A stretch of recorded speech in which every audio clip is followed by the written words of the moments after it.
Hey everybody, hope you're doing well, enjoying the weather we have this week, nice and warm, and before you know it, it's going to be winter. So yeah, it's great to have this time, but we can enjoy still walking outside and not being cold or freezing to death.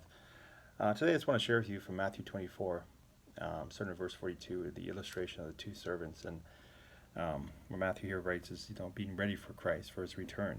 And so I just wanted to read that and challenge all of us today to be ready. Are we ready for Christ if He comes back today or even tomorrow?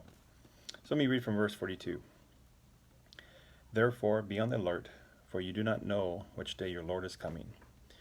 But be sure of this, that if the head of the house had known at what time of the night a thief was coming, he would have been on alert and would have not allowed his house to be broken into. For this reason, you also must be ready. For the Son of Man is coming at an hour when you do not think he will. Who then is the faithful and sensible slave, whom his master put in charge of his household to give them their food at the proper time? Blessed is that slave whom his master finds so doing when he comes. Truly I say to you that he will put him in charge of all his possessions.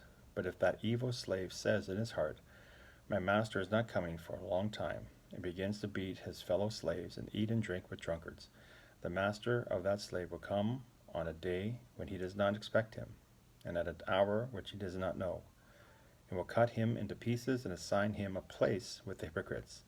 In that place there will be weeping and gnashing of teeth. I see here Matthew here how we're getting the urgency to be ready. And what does that mean? Being ready before Christ comes, right? Our walk with God, our faith, or spreading the good news, right? Doing the things that we've been commissioned to do from Jesus, not to live our lives and get caught up in sin or getting caught up in things that are meaningless and have regrets, right? We're going to have enough regrets as it is. So let's not have those at the moment when Christ comes. And so for us to be ready, to be in His Word, to be living a life focused on that time. I know we can get caught up in this world today, looking into the world, getting caught up in work, do our work, we're saving for retirement, whatever it may be, right? Just things are happening. There's always, each day has enough troubles. We know that. Then put into it this COVID era that we're in. That just kind of puts another wrench into it. And so that could take us away from being ready for if Christ came today. And we know that with, the fear of the virus. Right? We know there's some brothers and sisters that are scared to leave their house. There's others that are caught up in the with the government, what they think the government's doing, and the fears and worries and the conspiracies that are out there, and they're wanting to fight that battle, and so that takes us away. That doesn't prepare us for when Christ comes, because we know the Great Commission is to make disciples, right, of all nations, baptize in the name of the Father, Son, and the Holy Spirit. And so for us not to be on any campaign or anything that takes all of our time, that takes away from God, and so that we're not ready, that we're not in a relationship with God that we should be in, but that we don't have regrets why we didn't talk to our family members, our neighbors, right, people that we love about Christ, or even people we never met, but to be that example, and our life should be a testimony. And Peter and Timothy, Paul, they know that was the end of their time, and so we see in 2 Peter and 2 Timothy, right, they're talking there to the people because they know their time is ending, and so they're saying the things that they want to say, right? We know if we knew our time was up tomorrow, right, if we were going to die tomorrow, or that Christ was coming, we'd make sure we would have all these loose ends tied up, that we would go to our family, right? Maybe it's our kids or our sibling or somebody, right, and share that gospel and show the urgency and to take whatever, how much time it needed, right, and to pour into that person, even to ourselves, into a relationship with Christ, right, to make sure that we confess the sins we needed to get our life right and have the self-control that we need to have anyways. But we know here, it tells us here, right, that we do not know, right?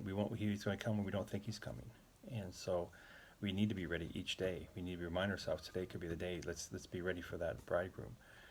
And just like the analogy there of the person breaking your house, right? If you knew that, you'd be up all night waiting for that person to make sure it didn't happen. And so that's the charge for us today, is to make sure that we are ready each day, that we're looking and thinking, okay, what's the most important thing? Because if Christ had come, it doesn't matter what we have, own, how much money we have in the bank. Not at all, right? It's gone. It's somebody else who's going to get it. And one day this is all going to be taken away. The only thing that matters is our salvation with Christ, being with him. And so for us to be ready to have that relationship with him, to truly love him because of what he's done for us, and to share that with others so they don't, at the end of the chapter here, right, the slave that was evil, that beat the other slaves and hung around drunkards, that's where he was going to go. And the people that we know and care, and anyone we come across, we truly don't want them to be in hell. And so for us, let's be ready, let's be prepared, and not allow life to let's not get blinded by life. Let's not let things become more important than God, because God's going to take care of us. And one day, when this is all said and done, which is coming quicker than we think, we don't want to sit back and go, hey, well, look at all the things I did on this earth, God. And God's going to say, they weren't for me. What would you do for me, right? And so, just want to challenge everybody. And I know life is tough, but we need each other. We need these reminders all the time, each day. That's why we need to be in our Word, to make sure that we get our life straight, our mind straight, in line with God, and to keep ourselves focused on Him, to what's the important thing, and that's His coming, and it's Him, and to give Him all our time and our love and our effort, and for us to live a life of a testimony for Him, so that others who don't know Him can see that and can hear the gospel and have the opportunity to know Christ. And so, we don't want to have, like I said, we have enough regrets as it is when we stand before God. Let's not have that regret as that we weren't ready the day that He came for us, or the day He even takes us home, right? That can even happen before.